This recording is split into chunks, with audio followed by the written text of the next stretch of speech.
Welcome to the Stress Outlet. My name is Dr. Kimberly Quinn. We're actually headed back. We're still in New York. It's day 3, and it was, wow, what a fantastic party.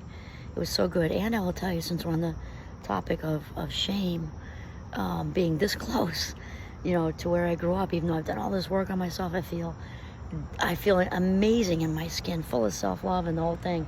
And still, it shows you the power. It shows you the power of old shame messages.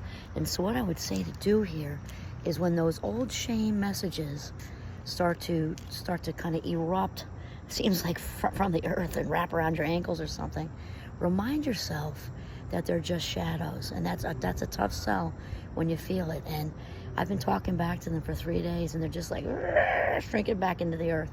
They're just shadows without power, because the only power anything has is the power we give them.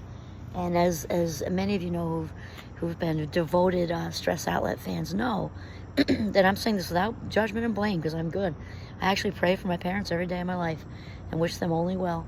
I grew up in a family environment with addiction and a rather large dose of narcissism and undiagnosed bipolar. So it's very difficult, and thinking that something was wrong with me basically my whole childhood.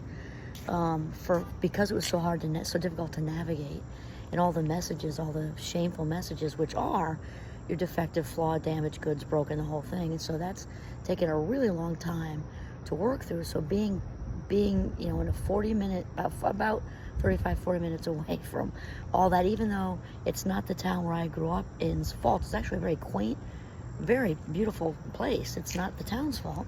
I just took a nice step back, created space for all the self-love and all the love of my very best friend from growing up. Her 60th birthday, and her family's always been amazing to me, and funny and fun.